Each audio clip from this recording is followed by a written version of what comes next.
What's up everybody and welcome back to the channel. In today's video we're going to be discussing Star Wars Episode VIII, The Last Jedi, but before we get into it, let's cover those basics. My name is Michael Inman and I'm an active duty service member in the United States military. On this channel I chronicle my Air Force experience and also love to review military focused movies and TV shows. As mentioned, today we're doing the 8th episode of Star Wars. Before we get into my notes from the film, first let's do a quick recap. What the heck was this movie about? I would call this the apprenticeship movie because it's when the new protagonist, as you guys know, Rey, she pretty much finally meets a long lost Jedi. Do I remember his name? No, but I do know it is not Obi-Wan Kenobi. So let's go with Luke Skywalker. That sounds about right. So Luke Skywalker is found hiding on an island. I guess it's hiding, like pretty much acting like a hermit, I would call him. So yeah, hiding on the island, being like, yo, don't bother me. I don't want to ruin anything else. Oh my God, don't find me. Don't pull me into anything. That kind of thing. So Rey eventually finds him on said island. And a lot of this film is her being taught how to leverage and utilize and control her Jedi powers, aka the Force, because the Force can go dark side or light side. So she's learning how to like control the Force so that hopefully, right, she can become a Jedi and use her powers for good.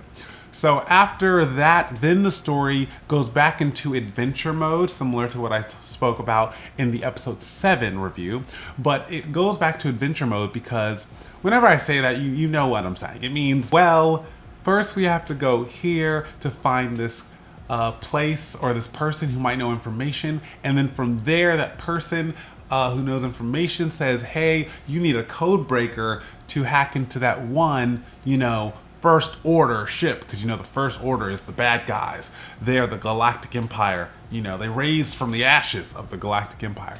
So you're gonna need a code breaker, which is on this bougie planet, to eventually hopefully break into the ship to eventually stop bad things from happening. Once again, it's giving adventure and a sprinkle of Indiana Jones. I think that's what they're going for. Whether they meant to or not, they either purposely did it and showed their hand, or they're just copying that entire formula. So, of course, near the end of the movie, they find the code breaker. Eventually, they get onto the ship. They're able to do what they need to do on that ship. And Rey finally meets, Kylo Ren in person, and there's a nice little battle there. Generally, that's a very, very extremely boiled down version of the plot, but you're not here for the plot, you're here, okay, maybe a little bit for the plot. But what I'm really here to give you are some military notes just from watching the film and seeing what I thought about while watching it, since of course, I just got back from work, so you think it's all salient, right? Military things. Let's see what popped out. Here we go. The first thing I wrote was the double gun ship is new and menacing, and it's called the Dreadnought. So in this film, I believe it's the first time this specific ship is showed, or at least this, upgraded version of it, but the Dreadnought is quite menacing and I would say problematic. So check that out when you do watch the film, the Dreadnought, or just look it up in kind of Star Wars fan websites, where they really get into all the details of this universe. Check it out. The Dreadnought's pretty problematic for anyone it's going against. Next, insubordination of General Lea's order to evacuate. So it was just an example earlier in the film in which I think it was like Poe who led the, abandonment of lawful orders in following them, just abandoning that whole principle. Now, did it work out in the end? I think so. Not I think so. I did watch this film, a while ago. I'm trying to remember if he actually caused an entire issue. I'm pretty sure it didn't go well. And then later on, his rebel energy works out later in the film. But this time, I don't think it went well. But, let me know if I'm wrong. The point is he went against a general, pretty much a 4-star, no, it's wartime, so probably a 5-star general. Not necessarily the thing you're supposed to do, clearly. Next, this film featured galactic bombers. I'm gonna call them that because pretty much they were like ships structured to drop bombs very quickly, and it's kind of a bombardment. So it's not like we are precision striking. It's more, no, we're just gonna drop lots of bombs and hope a few hit them and cause enough damage to make you go down. So think of that as quantity kind of focused instead of quality. It's not quality precision striking. It's more we're just going to drop a lot and see how it goes. So I like that they featured that kind of a tactic in this film, galactic bombers in this future world. One thing they failed to do, which I noted, was they didn't account for proximity issues. So if you're too close to other bombers also dropping bombs, we're not even going to discuss how there's literally no gravity in space. Literally leave that out because I can't fix that issue. But if we omit that little detail, there were issues in which some of the bombers were running into each other, and or some bombers were hitting this ship. Another bomber, released their bombardment and hit another ship, but then the ship started literally like falling into each other and then hitting some of the bombers themselves. So really there should have been some deconfliction in the planning of the mission, and that's low-key embarrassing. But hey, at least it provided a little fictional case study of maybe you should deconflict on who is flying and where are they flying and where are the things they hit going to go. Next, these operations for the first third of the film, first half, mainly first third, were so expensive in regards to relative losses. Yes, you are taking away the rebels, the New Republic, because they are no longer rebels. They are technically the proper representatives of the acting galactic government. So the New Republic in their, kind of small force compared to the weapons that the First Order has, they are taking out a couple First Order ships here and there, or like a couple, fighter jets. But they are also like taking losses, and the relative losses are crazy more severe. Like First Order seemingly was just building things in the background. I don't know why the New Republic didn't handle that earlier, but they were just building. So like when the First Order takes out a New Republic ship, its percentage impact on the New Republic's fleet is so much larger, it seems, than when a New Republic ship takes out, let's say, a First Order ship. Because they seemingly just have a lot, so that's just something to keep an eye on, that relative losses matter. Like, yeah, if you take out 6 ships of your enemy, but they have a fleet of 100, yet your fleet takes out 2 of yours, and you only had 7 left because yours take a long time to build, no bueno. All I'm saying is the math is not mathing. So be mindful of managing math in your strategy.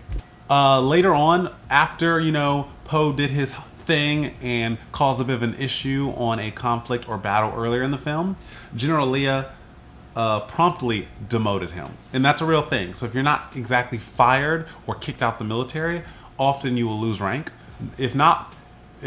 Hopefully, quote unquote, right? Hopefully just 1 rank. But sometimes if it was really egregious, but they don't necessarily want to kick you out or go full send, United States Code of Military Justice, if they don't want to go full send court martial, sometimes they'll do a double rank down. That's painful. Don't let it happen to you. Follow the rules. You did sign a contract. The next thing I wrote, which was just kind of a funny thought, was you did not just fly into our hangar and blow up.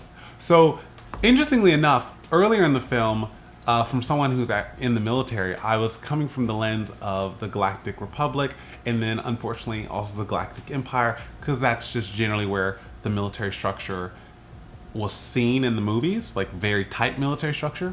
So it's interesting being like, okay, in these more recent films, in the most recent trilogy for the Star Wars canon of films, am I now New Republic? I think so, because they are the proper representatives of the galactic government. So then I think this other entity called First Order is really just a very, very well-funded and very, very, evil and well-funded entity that needs to be handled. So I'm kind of switching hats on like where I now feel I sit. I now feel I sit in the camp of the New Republic. When I say that, I need to change this quote, because in the film, Poe, once again a New Republic kind of rebellious pilot, he does successfully fly a ship into the First Order ship's, the First Order ship's like a mega ship. So he flies into their hangar and just starts messing stuff up, firing things, causing actual fires, like shooting. It's just a lot of chaos. And so instead of it being, you did not just fly into our hangar, because again, now I'm clearly on the side of the New Republic, this quote would instead be, we just flew into their hangar and blew stuff up. Good on us. That's really cocky. That's That's a very swaggy thing to do. Now, I don't know if the survival situation would look very good in the real world. I don't think you'd get out of that hangar. But I liked the courage of it all to roll up and say, hey, we were able to get through your security fields or, you know, barriers, and now I'm in your hangar, so here we go.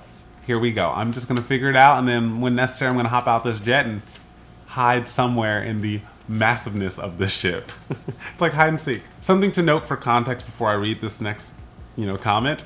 There was a character named Admiral Holdo, and Holdo, think of her as second in command. So after General Leia passed away, Admiral Holdo rise to the top of the chain of command and was calling the shots. And so pretty much when Poe somehow gets back onto the bridge, because of course he was demoted, kicked off for being way too, you know, spontaneous. When he breaks back onto the bridge, pretty much Admiral Holdo says, it's interesting how you're trying to publicly ridicule me right now, Mr. Colonel. Oh, I'm sorry, Captain. You were demoted, I forgot. Didn't you also just cause our entire bomber fleet to be lost in that most recent battle? Weird. Guards, remove him from the bridge. I loved it. She said, you clearly don't know my resume. This is not some random, I didn't just happen to be put in this role. Check yourself, please. So I appreciated that like back and forth between Poe and Admiral Holdo. Now if we focus on the adventure portion of this movie, aka Episode 8, an important component of them getting to the end of their goals for this film was finding the code breaker or finding a code breaker.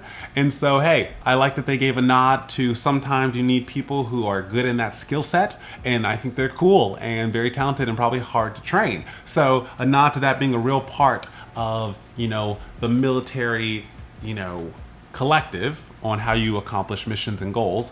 Also, it reminds me, if we're talking about code breaking, the World War II Turing. Dr. Turing, that sounds familiar. That sounds right. So shout out to him because he was a very, very important code breaker, especially for World War II, clearly. Next thing I wrote included, oh, so this planet is Monaco. So when you watch this film and then also Google the country or principality of Monaco, you're going to clearly be like, ah, got it. They were trying to go for like Monaco. Next I wrote, during their complications on the faux Monaco planet, there was some stick fighting going on, or later in the film there was stick fighting. I don't really remember when I wrote this note, but just know somewhere in this film there's stick fighting, and it's very reminiscent of Air Force boot camp. When you all go, if you're gonna try to pursue Air Force, by the way, when you go to combatives, you're probably gonna get the chance to have some like sticks with, you know, some styrofoam on both ends and just see how long you can handle when you're like fighting against your peers. Check out my Air Force playlist if you don't know what the heck I'm talking about, or if you want to know where that falls in the pipeline of joining the Air Force. However, regardless, the stick fighting in this film brings up memories of that. Later in the film, there is more spice between Poe and Admiral Holdo, but this time it's flipped on who gets to be sassy. Him and his crew of friends break back onto one of the New Republic ships and pretty much commandeers it, which would lead to court-martial, all the things, but we're going to pause those thoughts because again, it's good for the film, and at the end it works out, but no, that's more than illegal. I can't even put in the words how illegal that is. That's like, what? Whoa. So anywho, he commandeers the ship, and in that moment looks Vice Admiral Holdo and says, we are now relieving you of duty. Now we're getting to the kind of the final thoughts I had. The Kylo Ren and Rey fight, when they finally do meet up kind of in person to fight each other for the first time in this franchise. They might have seen each other in passing in the first movie, if I remember correctly, but they didn't really get to full send a battle in which this is post Rey going through her rapid apprenticeship with Luke Skywalker. So now she's really able to hold her own in combat this Kylo Ren character. It was an iconic fight scene, so I hope you get to see it. And finally, the film ends with the Battle of Crate, in which the New Republic entirely loses this battle. However, the way the timing works out and the way the distractions and deception is utilized by various entities on the New Republic side, they lose the battle, but they ensure that they can carry on the war. That summarizes all my points from Star Wars The Last Jedi, Episode 8, from 2017. If you enjoyed this video, definitely make sure to hit the subscribe button, turn the notification bell to on so you know when I upload brand new videos. Also, definitely feel free to follow me on Instagram at Michael Inman _ and I will see you in one of my future videos. Hopefully, one right here. See you later. Bye.